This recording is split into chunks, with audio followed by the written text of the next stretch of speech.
इंदौर में नेता प्रतिपक्ष उमंग सिंघार मीडिया से रूबरू हुए। इस दौरान सिंघार ने कई मुद्दों को लेकर बीजेपी को जमकर घेरा।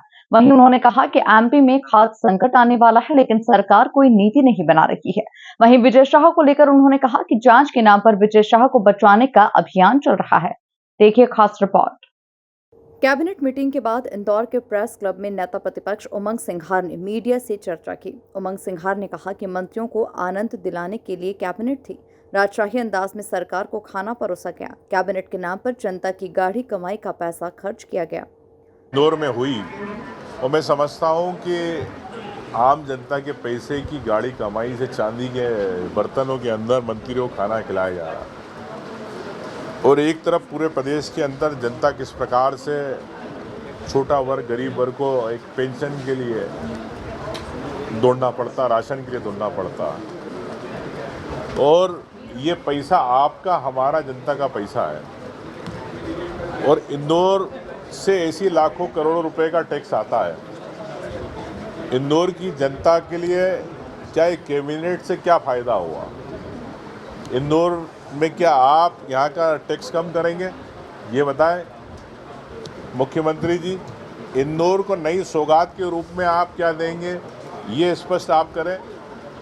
इंदौर के अंदर आवश्यकता है कि जिस प्रकार से सीवेज लाइनें पानी भरा रहा है, आप देखते बारिश के समय फिर बारिश आ रही है, तो क्या उसको लेके आपने अलग से कोई प्रावधान दिया?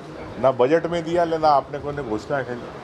तो मैं समझता हूँ कि इंदौर के साथ हमेशा भेदभाव करते हैं। इंदौर से आप उम्मीद तो रखते हैं, लेकिन इंदौर की जनता के लिए आपको यहाँ जिस प्रकार से कॉलोनी को लेके बैकडोर से परमिशनें दी जा रही है, प्लानिंग नहीं है, अभी तक मास्टर प्लान यहाँ पर नहीं डिक्लेयर हुआ। तो क्यों नहीं डिक्लेयर हुआ? आपको पीछे से परमिशन देना है छोटे छोटे बिल्डरों को, जो और आपको पीछे से आपको लाके पैसे दे रहे हैं। तो मैं समझता हूँ कि इंदौर की जनता को एक आबो हवा भी खुली चाहिए, पर्यावरण की दृष्टि से भी होना चाहिए, और तत्काल इंदौर की जनता को मास्टर प्लान मिलना चाहिए, ताकि बड़े गार्डन भी मिले, अच्छी सड़कें भी मिले। ये मैं कहना चाहता हूँ, लेकिन मुख्यमंत्री जी इस पर चुप है। सिंघार ने कहा कि कर्नल सोफिया कुरैशी पर दिए गए आपत्तिजनक बयान के मामले में मंत्री विजय शाह के खिलाफ सरकार ने जो 3 सदस्यीय एसआईटी गठित की है, उसकी निष्पक्षता पर गंभीर सवाल उठ रहे हैं। जिन अफसरों ने पहले विजय शाह के अधीन काम किया, वही अब उनकी जांच करेंगे। क्या ये जांच है या बचाव अभियान?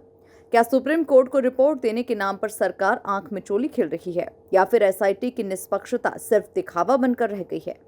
अरे स्वाभाविक है, जो अधिकारी उसमें नियुक्त किए गए कहीं ना कहीं विजय शाह से जुड़े हुए सब खरगोन में एसपी रहे हैं। आपको मैंने उसमें स्पष्ट कहा, चाहे दोनों के बारे में कहा। तो क्या इस एसआईटी की चुनने के लिए क्या विजय शाह को अधिकार दिए थे? मुख्यमंत्री जी ये स्पष्ट करें।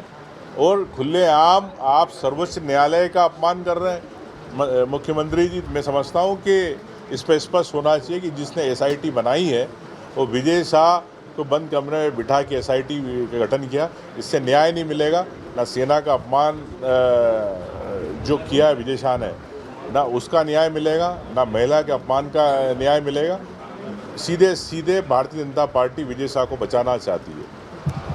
प्रदेश में अब यूरिया संकट आने वाला है। प्रदेश सरकार इस ओर ध्यान नहीं दे रही। किसान परेशान हो रहा है, लेकिन सरकार की स्पष्ट नीति नहीं है। सरकार ब्रांडिंग के करोड़ों रुपए खर्च कर रही है। ये जनता की गाढ़ी कमाई का पैसा है। भोपाल में ग्लोबल समिट के नाम पर गरीबों के घर उजाड़ दिए गए। इससे कितना निवेश आया, ये बताना चाहिए। आपका फर्ज है कि आपको 5 साल के अंदर उन योजनाओं को पूरा करना। तो किसानों की बात को लेकर भी मैं कई बार बात करी। किसान को समय में खाद नहीं मिलती। आज प्रदेश के अंदर फिर वापस यूरिया का संकट आने वाला है। मैं आपको एडवांस में बता रहा हूँ पत्रकार साथियों को कि किसान फिर यूरिया को लेकर परेशान रहेगा। सरकार ने अभी तक यूरिया को लेके कोई स्पष्ट नीति अभी तक नहीं बताई। क्या स्टॉक है वो स्पष्ट नहीं है। फिर दोबारा फिर प्रदेश में फिर कालाबाजारी होगी, फिर किसान परेशान होगा। और इन्हीं की पार्टी किसान संघ के लोग आएंगे सामने और किसान के समर्थन में खड़े होंगे और कहेंगे कि अब किसान के लिए खड़ा है। लेकिन जब आपकी सरकार है तो किसान संघ को सबसे पहले किसानों के हित के अंदर यूरिया की व्यवस्था एडवांस में कराना चाहिए। तो ऐसे कई मुद्दे हैं, चाहे बैकलॉग की भर्ती का मामला हो, चाहे पिछड़ों की और सुप्रीम कोर्ट ने जिस प्रकार से व्यवस्था दी है, लेकिन सरकार उस पर चुप बैठी है। प्रदेश के युवा जो नौकरी के लिए फॉर्म भरते हैं, लेकिन समय निकल जाता है, उम्र हो जाती है, उसके बाद वो परीक्षाएं नहीं दे पाते। ऐसे गंभीर विषय जिस पर सरकार ने हमेशा चुप्पी साध रखी, क्यों साधते हैं, क्या कारण है? तो सरकार कभी अपने बजट को लेके बात करती है। अब आप ग्लोबल इन्वेस्टर मीट करते हैं, अभी आप बेंगलोर गए, बेंगलोर में आपने बड़ी बड़ी बातें करी, लेकिन जो ग्लोबल इन्वेस्टमेंट हुई थी आपकी भोपाल की झुग्गी झोपड़ी तो आपने साफ कर दी, पूरा गरीबों के घर उजाड़ दिए, लेकिन क्या प्रदेश के अंदर ग्लोबल इन्वेस्ट से आपका पैसा आया? सरकार ने आज तक नहीं कहा। कुल मिलाकर नेता प्रतिपक्ष ने इंदौर में हुई मोहन कैबिनेट को लेकर न सिर्फ सवाल उठाए, बल्कि मंत्री विजय शाह किसान, युवा और महिलाओं को लेकर भी सरकार पर जुबानी हमला बोला। Bureau report, MP news, Indore.